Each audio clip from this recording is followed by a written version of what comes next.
Saludos, buenas noches, bienvenidos amigos y amigas. Una semana más con ustedes, en este caso hablándoles en nuestro programa en detalle de los bancos. Bancos y cajas de ahorros, para muchos los culpables de la actual crisis que padecemos, especialmente estas últimas, las cajas de ahorros mal gestionadas por aficionados, por políticos, por sindicalistas, por representantes de la empresa. Hoy hemos querido saber hasta qué punto son los culpables de la situación que padecemos y además cómo se vulneran muchos de los derechos que los usuarios tenemos. Así que junto con la entrevista que vamos a mantener con los responsables de la Asociación de Defensa de Usuarios de Banca, ADICAE, tendremos también, como saben, un vídeo que van a ver ustedes enseguida con imágenes de archivo de Teleasturias recordando además este asunto de los bancos y cómo se inició todo esto que ahora padecemos. Ya saben que finalizaremos como siempre nuestro programa con las clases de asturiano. No se lo pierdan, comenzamos ahora mismo.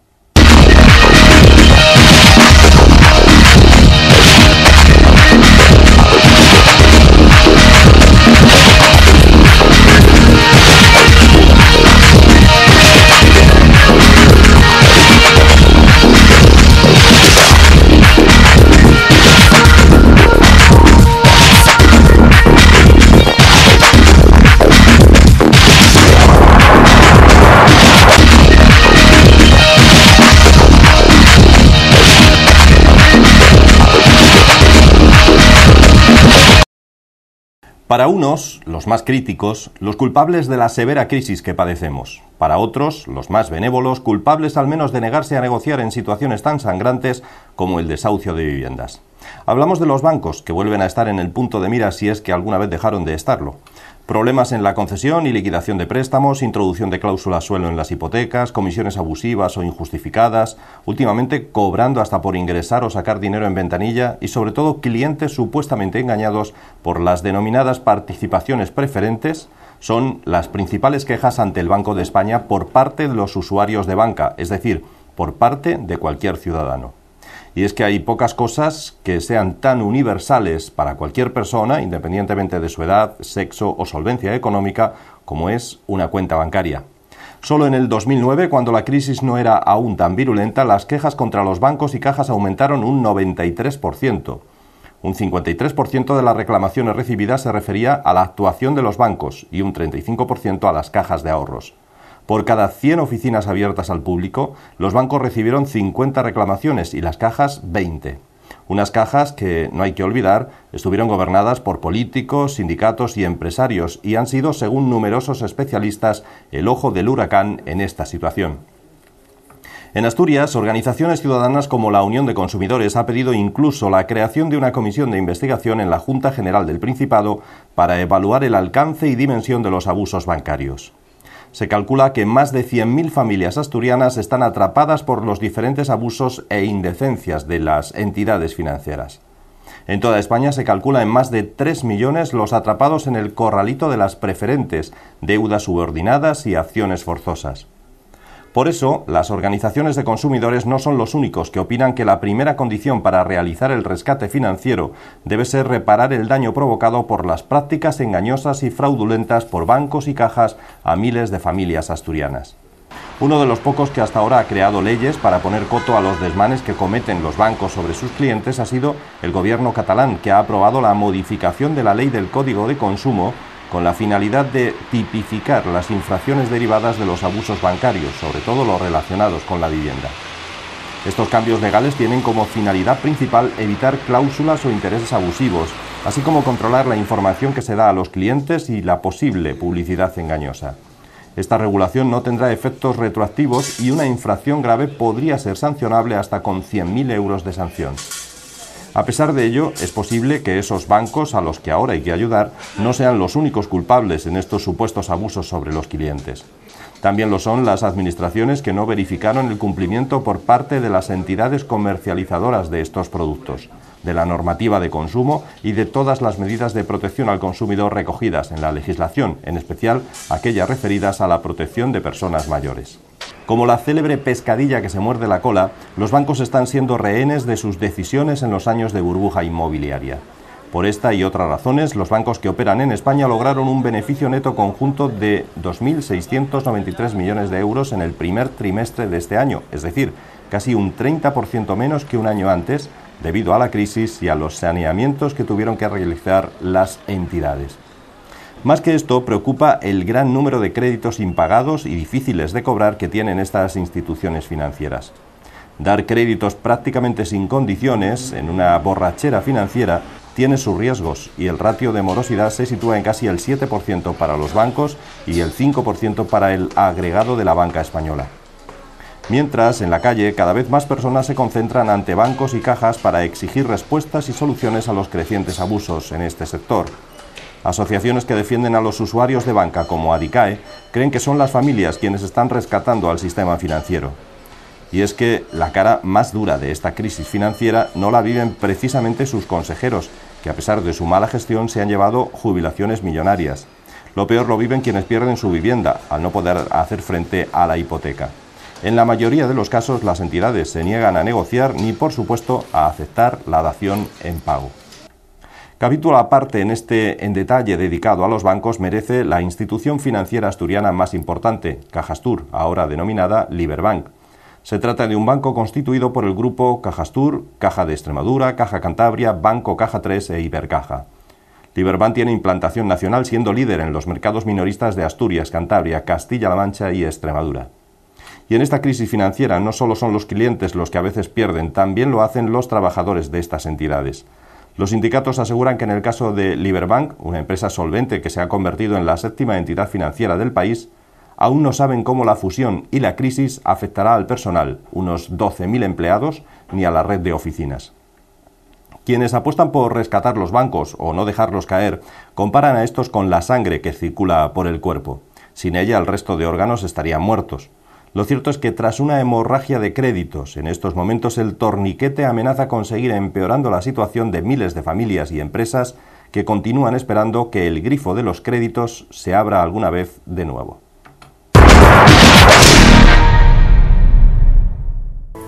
Pues nos surgen muchas dudas después de este vídeo que acabamos de ver, nos surgen muchas dudas de la labor, del trabajo o de la actuación, mejor dicho, de los bancos en estos últimos años. Dudas que vamos a intentar responder ahora en detalle de hoy, dedicado precisamente a estas entidades financieras a las que ahora, como saben, en algunos casos al menos se rescata. Y para ello tenemos con nosotros a la coordinadora de Adicae en la zona norte de España, que es Lucía Fernández, a la que le damos la bienvenida. Adicae, por cierto, es la Asociación de Usuarios de Bancos, Cajas y Seguros. ¿Qué tal? ¿Cómo estás, Lucía? Hola, muy buenas.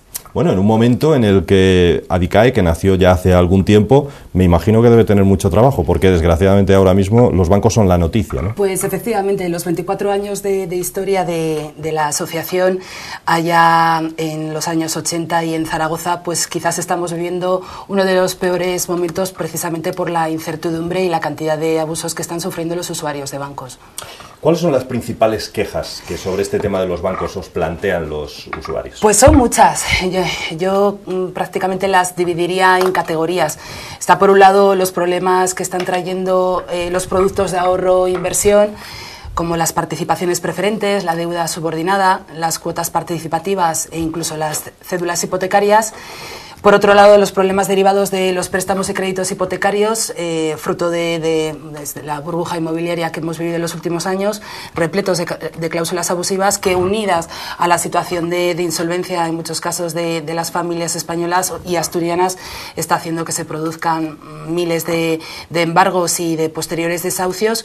Y luego ya problemas pues derivados de la desconfianza hacia cualquier producto que ahora mismo un banco o caja de ahorros quiera comercializar, dudas acerca de la quiebra o la estabilidad de cualquier entidad financiera y los consabidos problemas respecto a las comisiones, las tarjetas de crédito, las tarjetas de débito y diferentes productos que comercializan los bancos.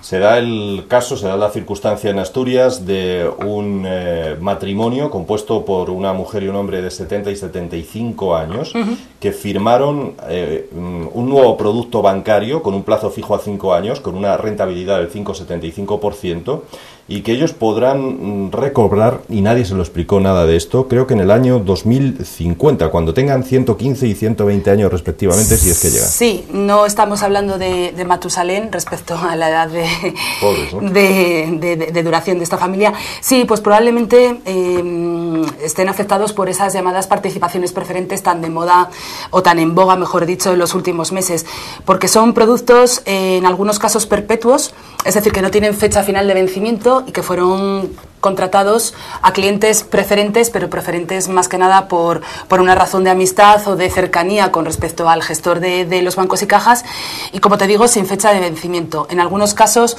la deuda subordinada, producto muy similar a las participaciones preferentes, sí que tiene fecha final de vencimiento, puede ser año 2050, año 3000, como hemos visto algunos casos en Alicante. Llegado a haber casos año 3000. Sí, la Caja de Ahorros del Mediterráneo pues tiene un contrato que finaliza dentro de en el año 3000. Y en Galicia también vimos un caso que finalizaba en el año 9000. Quiero decir, esto no es un error tipográfico, que puede ocurrir, ¿no? En ese sentido todos somos humanos, sino que son productos pues que evidentemente no cumplen una serie de condiciones, sobre todo destinadas a la población a la que iba dirigida. Pero cuando alguien firmaba esto, ¿se les informaba correctamente de lo que estaban firmando? No, es ahí el problema, porque ¿tú te crees que alguien, si sabe que ese producto que está contratando y va a durar hasta el 2050, estamparía su firma? ¿Verdad que no? Entonces estamos hablando de que 1 millón de familias no sabían exactamente lo que estaban firmando. Al menos en el 99,9% de los casos. Se les decía que era un depósito a plazo fijo, se les decía que podían recuperar su dinero en cualquier momento. Normalmente se les hacía una llamada de teléfono, por eso digo que eran clientes preferentes, entre comillas, aunque se les elegía pues por saber que tenían un depósito a plazo fijo cuyo vencimiento estaba muy cerca, entonces para continuar con esa liquidez dentro del banco o de la caja, y sobre todo pues no se les informaba claramente de las características del producto. Entonces, cualquier persona, además de avanzada edad en muchos casos, cualquier persona que lleva 30 o 40 años siendo cliente de una entidad financiera, que confía en su gestor y que piensa que está asesorándole respecto al mejor producto que le puede funcionar a esa familia, pues se confía y firma y no se leen las características del contrato. Ese es uno de los principales problemas que tenemos hoy en día los consumidores, que nos dejamos fiar y asesorar demasiado de los bancos y de las cajas, que no, desde luego, no van a vender el producto que mejor nos conviene a los consumidores, sino el que mejor les conviene a las entidades financieras. Y por otro lado, tampoco estamos acostumbrados a hacer muchas preguntas, ¿no? Preguntas como la que es obvia ahora mismo: ¿qué plazo de vencimiento tiene? ¿Está garantizado? En fin, una serie de cuestiones que son vitales pues para evitar que se produzcan estos abusos. En muchos casos la venta se llevaba a cabo por alguien, una persona de confianza dentro del banco con el que estas personas trataban toda la vida y se fiaban de él, ¿no? Siempre se han dado casos, y ya me voy a supuestos muy, muy sangrantes, se han dado casos de contratación telefónica donde no existe ninguna firma en el contrato, se han dado casos de firmas por personas analfabetas que no saben por tanto escribir y que están selladas con su dedo índice, se han dado casos de contratación de estas participaciones preferentes por personas con algún tipo de minusvalía, como puede ser una ceguera. En definitiva, estamos hablando de casos muy duros, pero que son representativos de cómo se han colocado estos productos. ¿Y cómo actuaban los bancos es el preámbulo de lo que hoy vivimos, o no? Sí. En un 80% de los casos está claro que gran parte de la responsabilidad la tienen las entidades financieras. Otro 20%, a mí siempre me gusta recalcar que en muchos casos los consumidores también tenemos que ser conscientes de lo que firmamos. Pero es que no solamente son las entidades financieras, sino que por encima de ellos estarían dos órganos que son supervisores, como puede ser el Banco de España y la Comisión Nacional del Mercado de Valores, que si están ahí es para supervisar y controlar la actividad de las entidades financieras y sobre todo investigar qué tipo de productos se van a comercializar al consumidor y si cumplen los requisitos que la normativa establece. En España hay una normativa relativamente proteccionista de los derechos del consumidor. Lo que pasa es que en la mayor parte de los casos no se aplica, sobre todo en la comercialización. No hablo ya en la redacción del contrato, sino la falta de transparencia, de claridad, es lo que ocasiona pues que firmemos participaciones preferentes, que firmemos hipotecas con cláusula suelo, por ejemplo, y firmemos un sinfín de productos bancarios que no se nos explican o que creemos que estamos contratando otra cosa. Lo de las participaciones preferentes es que la mayoría de la gente no sabía que estaba firmando eso. Es una palabra, de hecho, que casi ninguno conocíamos hasta ahora, que se va descubriendo, ¿no? De hecho, incluso su propia denominación casi resulta engañosa, porque te hace creer que puedes tener participaciones, le hace acciones de la propia entidad financiera, y sin embargo es un producto que no confiere derechos políticos. Esto significa que un titular de participaciones preferentes no se convierte en accionista. Un accionista de cualquier entidad financiera pues tiene derecho a voz y voto en una Junta General de Accionistas, por ejemplo. Y además este producto tampoco está garantizado. Y si alguien se pregunta qué es eso de que esté garantizado, pues que no es un depósito al uso. Y un depósito al uso está garantizado por el Fondo de Garantía de Depósitos hasta una cantidad de 100.000 euros. Es decir, que en el supuesto de que una entidad en el supuesto de que a una entidad la dejasen quebrar ahora mismo, pues cualquiera de nosotros que tengamos unos pequeños ahorrillos en un depósito a 1 año, a 2, a 5, podríamos estar tranquilos porque por lo menos hasta 100.000 euros tendríamos la seguridad de que lo podríamos recuperar. Bueno, esa era una de las preguntas que queríamos hacerte. ¿Se puede perder el dinero que tenemos ahorrado? Aunque nos dicen que no, por tranquilizarnos, supongo, pero ¿es así o no? Evidentemente, depende de qué tipo de producto tengas. Están los productos tradicionales, como son los depósitos a plazo fijo, con independencia del año, que sí están garantizados, y luego están otro tipo de productos que son más volátiles, o una mezcla entre renta, o productos de renta híbrida, ¿no? Como pueden ser las participaciones preferentes, la deuda subordinada, o ya otro tipo de inversión un poquito más especializada respecto de los fondos de inversión, depósitos estructurados, que esos no están garantizados, pero claro, ya están destinados a un perfil de inversor no minorista o conservador, o un perfil que no quiere riesgo, sino pues a personas que entienden de conceptos financieros básicos y que, digamos, gestionan o están acostumbrados a gestionar su dinero. Por tanto, suelen utilizar ese tipo de productos pues para obtener una cierta rentabilidad a corto plazo y posteriormente venderlos y así asegurarse pues volver a recuperar su inversión. El consumidor o el inversor medio, el que tiene simplemente una cuenta corriente con 3.000, 5.000, 12.000 euros, que no es una gran cantidad, pero que para él son los ahorros de toda su vida o de los últimos años, ¿puede estar tranquilo? Puede estar tranquilo, al menos esas son las noticias que nos dan los políticos, y el Banco de España, y desde luego ADICA en ese sentido no va a encender la voz de alarma. En las últimas semanas los consumidores nos preguntan que si pueden o deben sacar su dinero de las entidades financieras. Y en palabras de nuestro presidente, el consumidor puede hacer lo que quiera porque tiene todo el derecho del mundo. Otra cosa es, como digo, es que de momento no hay datos pues que digamos induzcan al consumidor a que pueda haber un peligro. Nos basamos en cuestiones tan sencillas como hasta ahora las únicas instituciones que han recibido ayuda por parte del Estado han sido las entidades financieras, así que es bastante poco probable que se deje caer a una entidad financiera. Para eso están las ayudas públicas o el famoso rescate de la Unión Europea.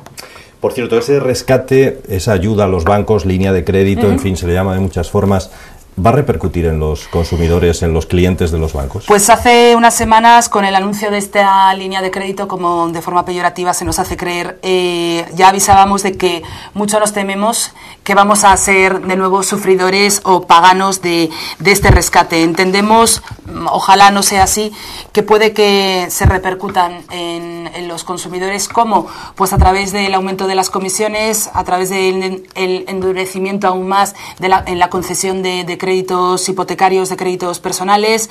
En fin, nosotros vamos a ser vigilantes. De hecho, hemos anunciado que vamos a crear un observatorio hipotecario para vigilar distintas cuestiones vinculadas a una vez que se ponga en marcha este rescate y que tengamos conocimiento de qué entidades financieras solicitan esa ayuda, para, desde luego, supervisar las condiciones en las que comercializan productos de ahorro e inversión, comercializan préstamos, las condiciones habituales vinculadas a tarjetas de préstamo, de crédito o cuentas corrientes, porque si creemos que pueden repercutir de nuevo, insisto, en nosotros. Y en ese sentido pedimos colaboración a los usuarios. En cuanto tengan conocimiento de que se les repercute, que les avisan o no les avisan del aumento de las comisiones que pagan, pues simplemente con en el mantenimiento de su cuenta corriente, que se pongan en contacto con Adicae, porque desde luego vamos a tomar una serie de medidas tendentes como mínimo a la denuncia de esos hechos. Hablan algunas personas de que algunos bancos amenazan con empezar a cobrar incluso cuando ingresas tu dinero a través de la propia caja.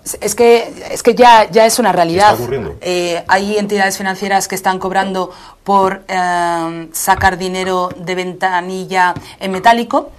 Hay otras entidades financieras que están cobrando por ingresar dinero en ventanilla en esa entidad financiera si no eres cliente. Es decir, son medidas que ya se están aplicando. Es como hace unos años determinadas entidades financieras que ponían como requisito que para tener una cuenta corriente con ellos tenías que tener una cantidad mínima mensual, 900 o 1.200 euros. Fueron medidas que empezaron a implementar algunos de las grandes entidades financieras, pero que posteriormente fueron copiadas por el resto de bancos, ¿no? Entonces, la verdad es que tenemos que ser conscientes de que necesitamos a los bancos y a las cajas de ahorros, pero bueno, que existen unos límites. ¿Han aumentado ya las comisiones, de hecho, los bancos, las comisiones que cobran? De hecho, un estudio publicado por Adicae a principios de año decía que a lo largo del 2011 un usuario español, tenedor de una cuenta corriente, pagaba de media, insisto, de media, 567 euros al año. Y, por ejemplo, respecto a la tenencia de una tarjeta de débito, de media costaba 95,4 euros. Así que sí. De hecho, somos uno de los países en la Unión Europea cuyas comisiones son más altas. Esto no es habitual en otros países. Bueno, otra de las dudas que tiene mucha gente es si en España puede ocurrir lo que ocurrió, por ejemplo, en Argentina, el célebre corralito. Hablábamos antes si se pueden perder los ahorros o no. ¿Podemos llegar a tener un corralito que nos impida sacar más de una determinada cantidad? Bueno, un premio Nobel de Economía decía hace pocas semanas que se produciría un corralito. No queremos alarmar a la población, insisto. Desde luego, sí que ya ha habido un corralito con el tema de las participaciones preferentes, porque durante unos meses los ahorros de este casi 1 millón de familias, a medida que se fueron dando cuenta de que tenían este producto, a la hora de contactar con sus sucursales, estas les comentaban que no podían poner a la venta ese producto, esas participaciones preferentes, porque tienen un mecanismo específico que no consiste en solicitar la recuperación del nominal invertido y a los 2 días lo tienes en tu cuenta, sino que había que ponerlo a la venta en un mercado secundario, esperar a que un comprador quisiese adquirir el 100% de tus títulos de participaciones preferentes y de este modo recuperabas el nominal. Pues bien, durante unos cuantos meses y escudándose en órdenes de la Comisión Nacional del Mercado de Valores, muchos ahorradores españoles han tenido ya ese dinero atrapado. Nosotros, de hecho, hemos utilizado términos como corralito financiero porque entendemos que así fue. Otra cosa es que pasado el mes de febrero y marzo, la gran mayoría de las entidades financieras han ofrecido canjes, es decir, contratos de permuta que sustituían las antiguas participaciones preferentes por otra cosa.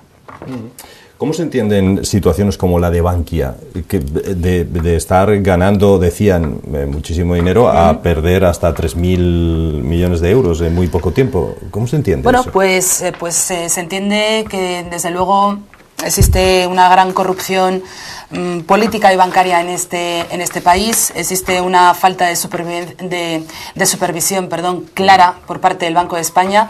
En ese sentido, Adicae siempre denunciamos la salida a bolsa de Bankia porque entendíamos que no se estaban realizando los mecanismos adecuados para ello, de la misma manera que ahora denunciamos y ponemos en duda el nuevo presidente que tiene, ¿no?, este sujeto, porque no ha sido elegido por nadie. De hecho, estamos hasta tal punto defendiendo a los pequeños ahorradores que este viernes 29 en Valencia se va a producir la Junta General de Accionistas y estamos agrupando a los pequeños accionistas que tiene Bankia en toda España, incluido por supuesto Asturias, para que nos deleguen su voto a la hora de representarles en esa Junta de Accionistas y poder defender a los pequeños ahorradores en cada uno de los puntos del orden del día de dicha reunión y desde luego mostrar nuestra disconformidad con cómo se han realizado ciertas cosas en Bankia.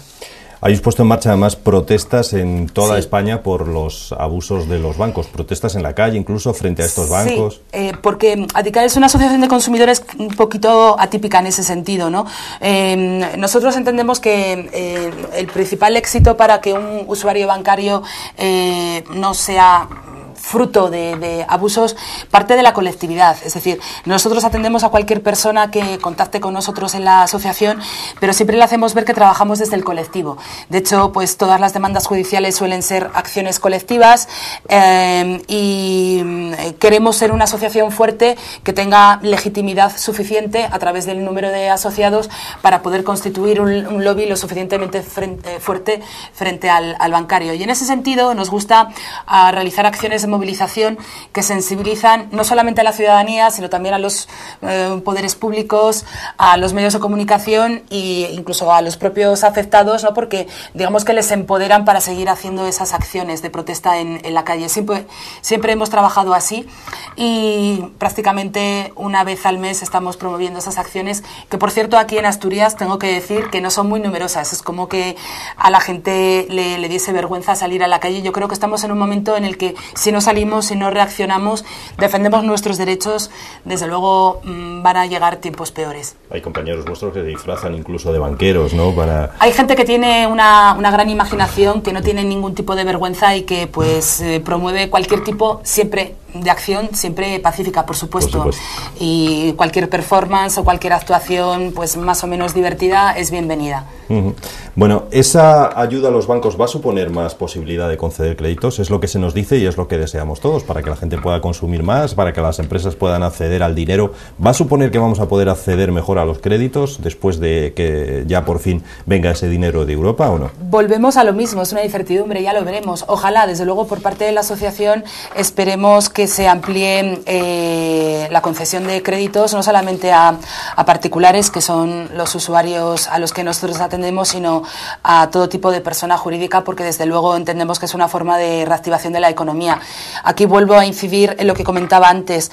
En el caso de que se reactive esa concesión de créditos, apelo a los consumidores que me estén escuchando a preguntar todas sus dudas, en primer lugar a los gestores de los bancos y cajas, y desde luego si le quedan algún punto pendiente pues que consulten con asociaciones como nosotros, porque lo que sí hemos visto en los últimos años desde que se desató la crisis, que por ejemplo la concesión de nuevos préstamos hipotecarios, al mismo tiempo que se reducía, se incrementaban requisitos como por ejemplo pues tener un contrato indefinido,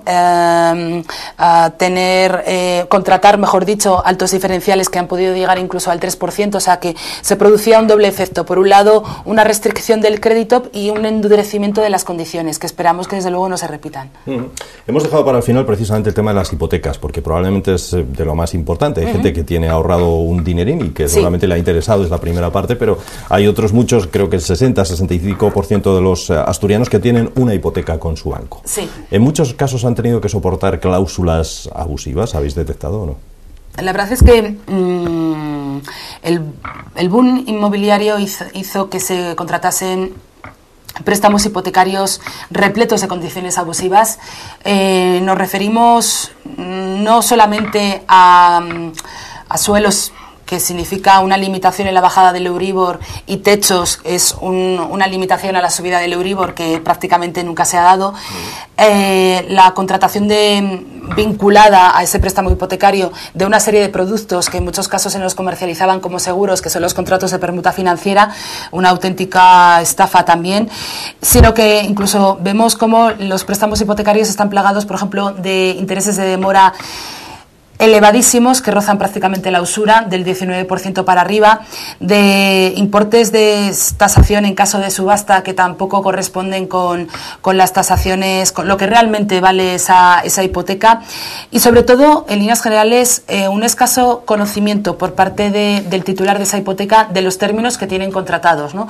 Y en ese sentido, la información tiene que ser uno de los principios rectores del trabajo de cualquier gestor o comercial de un banco. Informar bien a su cliente del producto que va a contratar, y sobre todo cuando estamos hablando de un préstamo hipotecario que de media son 30 años de vida, que es prácticamente más de lo que vas a estar probablemente con matrimonio con alguien, ¿no? Sí, sí, empieza a ser común la frase de hasta que la hipoteca no se pague. Exacto. Y otro de los principales problemas que vimos es cómo nos obligaban a contratar productos que no eran necesarios, tarjetas de crédito, cuentas corrientes, seguro de coches, seguro del hogar, seguro de vida. Es decir, todo usuario tiene que tener claro que el único seguro exigido por ley es un seguro contra incendios o de daños. Todo lo demás es optativo, pero bajo la fórmula de que te rebajaban el diferencial, pues han ido contratando una serie de productos que a lo largo del año te pueden suponer 1.000 o 2.000 euros que realmente no necesitas. De aquellas lluvias tenemos estos barros ahora mismo y se están produciendo, dicen, alrededor de 5 desalojos diarios en Asturias, tan solo en Asturias. Tengo los datos aquí, no he hecho la cuenta. Del 2011 se han producido 1.872 lanzamientos. Un lanzamiento es la orden judicial que unas semanas más tarde va a producir el desahucio. Así que yo he visto estas cifras recientemente y me parecen alarmantes, sobre todo si tenemos en cuenta, desde que empezó la crisis, pongamos en el 2008 hasta el 2011, casi 5.000 familias en Asturias han perdido su casa. Es una situación no solamente alarmante, sino que pone en un grave riesgo de exclusión social a las personas que están sufriendo ese desalojo, porque probablemente tengan unas condiciones de falta de empleo, probablemente también en muchos casos vivan menores de edad con ellos y por tanto los problemas se les multiplican, ¿no? Desde aquí, la verdad es que el trabajo de ADICAE se centra más en antes de que el procedimiento esté judicializado, en intentar asesorar al consumidor acerca de qué herramientas tiene para negociar con su entidad financiera, pero en algunos casos estamos viendo cómo es prácticamente imposible. Hoy veíamos el caso del desahucio que se ha producido en Oviedo y la verdad es que es lamentable lo que está ocurriendo. Porque además en ese caso no hay no solo dación en pago, sino que además los bancos no negocian en la mayoría de los casos. En la mayor parte de los casos no negocian. Al cabo de, pues no se sabe porque es optativo, al cabo de la tercera cuota impagada o al cabo de la 10ª, cada entidad tiene un criterio distinto, te llevan a un procedimiento de ejecución hipotecaria que pues más o menos lo que vas a conseguir es que en un año estés en la calle con una adjudicación por parte de la entidad financiera de la propiedad de la vivienda del 60% en subasta y el resto, hasta que no se apruebe una dación en pago, pues el deudor responde de sus deudas con todos sus bienes presentes y futuros y, como te digo, esta es una situación que es insostenible. Cerca de 500.000 de familias, desde que se inició la crisis en España, han perdido su casa y es una medida en la que ADICAE obviamente no comparte y que ha intentado pues poner su granito de arena para que exista una regulación que impida este supuesto a través de una moratoria hipotecaria que consistiría en un periodo de carencia tanto de intereses como de capital durante 3 años. Vamos a ver si conseguimos poner fin desde la vía legislativa, que entendemos que es la que puede dar sus frutos, ¿no? Sin perjuicio de las acciones espontáneas o más bien organizadas, mejor dicho, en la calle impidiendo el desahucio, pero que entendemos que son medidas puntuales que deben de corregirse. Lucía Fernández, la coordinadora de ADICAE en la zona norte, lo último que quieras añadir acerca o el último consejo que le puedas dar a nuestros espectadores. Sobre todo que un usuario bancario, si tiene dudas del producto que le están comercializando, que contacte con quien sabe de esto. Para eso estamos las asociaciones de consumidores, entre ellas ADICAE, que está especializada en productos financieros y bancarios. Muchísimas gracias, Lucía. Gracias a vosotros.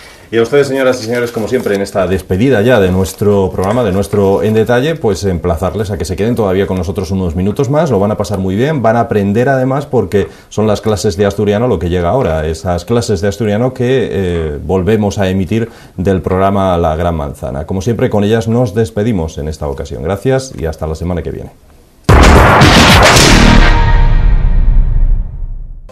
Yo quería saber si usted me puede explicar lo que es dir por sierra. Pues no sé. No, nunca fuiste a pescar, no sabes lo que es dir por sierra. No, cago en la mar, pues muchas gracias, ¿eh? Ah. ¿Y por sierra? No. ¿No sabes lo que es? Sí, es eso que se pone en el anzuelo para pescar. Ajá. Pero... Yo lo hago a veces o... Sí. ¿Sí? Sí. Vale, pues muchas gracias, ¿eh? Vale. Espera un poquitín. No nos queréis romper. Hombre, pues nada, no la rompamos, vamos a ver. Hola, caballero. ¿Usted alguna vez oyó lo de dir por sierra? No, no oí tal cosa. Nunca oyó a nadie que iba a ir por Xorra o eso. Nada, No. no sé lo que... ¿Usted sabe lo que es ir por Xorra? No. ¿Nunca fue a pescar? No, jamás. Vaya, hombre, no son... Vamos a ver, ¿y usted, señora, sabe lo que significa ir por Xorra? Yo tampoco todavía soy más burrica todavía. ¿Dónde tengo que ir? Tienes que ir hacia el occidente de Asturias, según se va para Galicia. Sí. Hay un pueblín que se llama Navia. Sí. Allí preguntas por dónde está Armental. Sí. Preguntas por el padre de mi cuñado Amador. Bueno, tanto para ir por Xorra. La mejor Xorra. Vale, pues muchas gracias. La mejor Xorra. Para Hombre, Navia. hay más cerquita puedes encontrar algún sitio que te la traigan de allí directamente. Ajá, vale. Aquí cerquita mismamente, según por la peatonal esta ¿Y que baja para abajo. ¿Qué es la Xorra? La Xorra es un... No sé si es un ave, si es un... Pues exactamente no sé si es un gusano que vive por debajo de tierra, a las orillas del río Navia. No sé si se da en algún sitio más, no sé si tiene alas. No estoy muy seguro, Vale. pero sé que es una especie... Un buen espécimen. espécimen, sí. Vale, pues muchas gracias. Venga, hasta luego. ¿Una vez oíste lo de ir por Xorra? ¿Cómo? ¿O ir a coger Xorra? ¿Fuiste alguna vez a coger Xorra? No. No, vaya, no sabes lo que Ni es. idea. Ni idea, cago en la mar. Gracias, hasta luego. Yo Pues imagino que en la playa de la arena. en la playa. En la arena de la playa. Ah, en la arena de la playa. Si en es la que arena. sabes lo que es. Vale, gracias. ¿Alguna vez oyó la expresión de voy a ir a buscar Xorra? Xorda. Xorra. Xorra no. Xorda no, Xorra. Xorra no. Xorda y otra historia. Xorda no, Xorra. Xorra no. Xorra. Vale, pues muchas gracias y hasta la próxima. Hasta la próxima. Adiós. Bueno, dirá Xorra.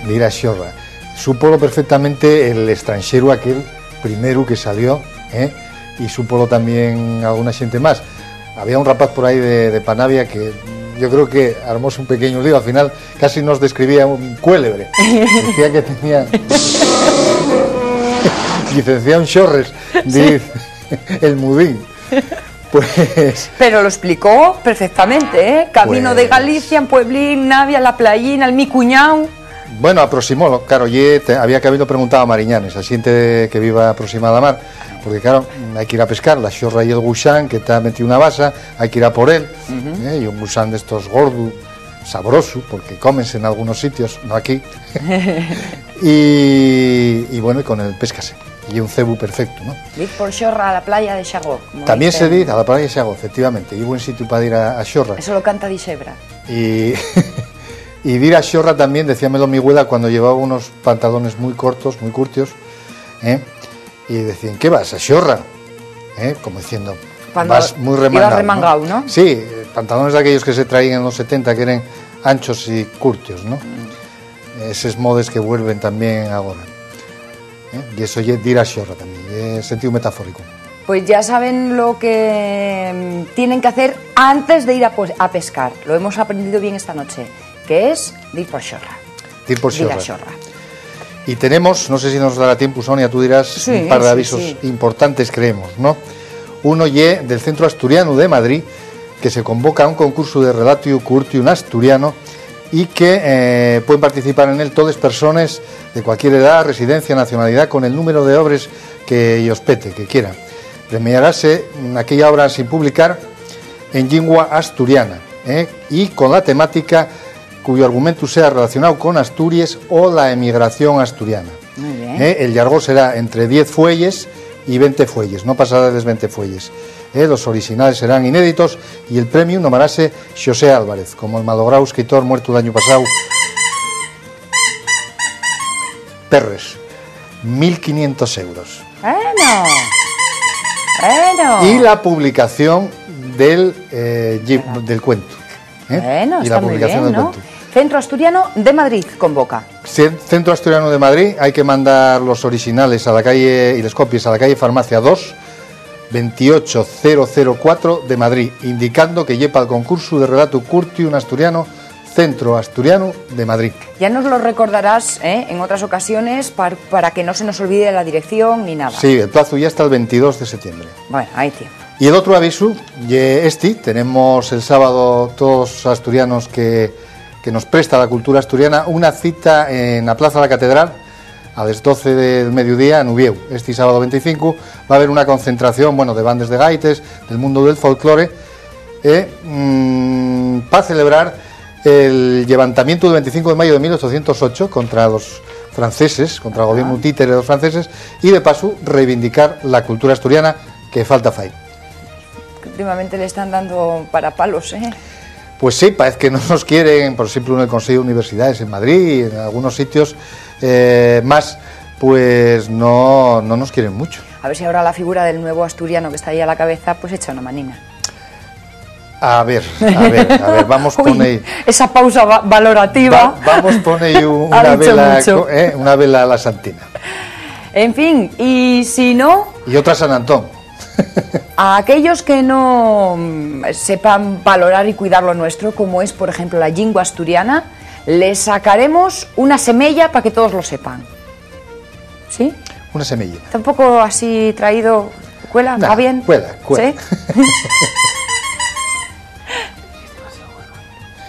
Que soy demasiado bueno, dice. Pero, pues entonces nada, Manolo, no, con esta frase no quedamos, sí, no te preocupes, busco otra. Tú no te me enfades hoy, ¿eh? Amigos, nuestro compañero James Corigos también ha salido a preguntarles a todos ustedes qué es eso de una semilla. ¿Dónde podía hacerme una semilla? Pues... vamos a ver, en la calle Río San Pedro. Sí. Allí hay un fotógrafo. Ajá. Ah, los fotógrafos fan semillas. Sí. Entonces son semilleros. Son vale, semilleros. muchas gracias. No semilleros. Ah, semilleros. Hasta luego. Yo quiero encontrar una semilla. ¿Dónde tengo que ir? Ni idea. ¿No sabe lo que es una semilla? ¿Algo igual? ¿Y algo igual de uno mismo? ¿Qué puede Claro, ser? un gemelo. No. Ni idea. No sé. Yo quisiera hacer una semilla. ¿Dónde tengo que ir? Para hacer una semilla. Qué sé yo, plantarlo, ¿no? ¿No es una semilla? Una semilla, no un semilla. No sé lo que es. Vaya, pues a ver si hay más suerte para la próxima, gracias. Venga. Yo tengo que salir de dudas. ¿Tienes que salir? De dudas. ¿Tú sabes lo que es una semilla? Una semilla. Semilla. Semeira. Semilla. Pues no, la verdad. Vamos a ver. Voy a darte una pista. Algo que lleve igual que uno mismo, pero no es uno mismo. Pues... Semilla. Que uno mismo, pero no es tú mismo. Una persona gemela. Vamos a ver, tú si coges un espejo, sí, ves en él. Sí. ¿Qué otra cosa donde te puedes ver que no es un espejo? Ay, madre, no lo sé. Madre. No lo sabes, ¿qué hago la mar? No lo sé. ¿Sabes lo que es una semilla? Sí. ¿Qué es una semilla? ¿De dónde nacen las plantas y todo eso? No hablo de semilla, hablo de una semilla. Yo qué sé. Uy, voy a darte una pista. ¿Tú tienes carnet de identidad? No. Vaya, hombre. ¿Pero tienes otro carnet, el de la biblioteca? Sí. Sí, vale. Y para que sepan que es tuyo, ¿qué pusiste? Mi nombre. ¿Nada más? ¿Y mi foto? ¿Entonces qué hay una semilla? Yo qué sé. Mira, vamos a la escuela de baile de Chemavega y aprendemos, ¿vale? Vale. Hasta luego. ¿Cómo se nota que es primavera el nuestro collacio Corigos entra ellos a los mocines guapes? Hay que aprovechar la coyuntura, Hay que aprovechar y además gastar tiempo con ellos. Una semilla, y fácil. ¿Qué puede ser una semilla, Mudín? Un peixe, un bugle de roca. No me amenaces con eso. Un retrato de alguien, una copia de algo, alguien muy parecido a uno. Oye, vaya como Manesia. El pitu ese, Oye, amigos. La rusidera esa. Llevamos una tarde de rusidera, como tú dices. Ya me está diciendo cosas. Dice que maneja muy bien el pitu. Sí. Bocina. Mira lo que cara pon. Llámase bocina. Mira lo que carina pon. Mocín. Una semella, por lo tanto, es una foto. Una foto, sí. Principalmente una foto, alguien muy parecido a ti o el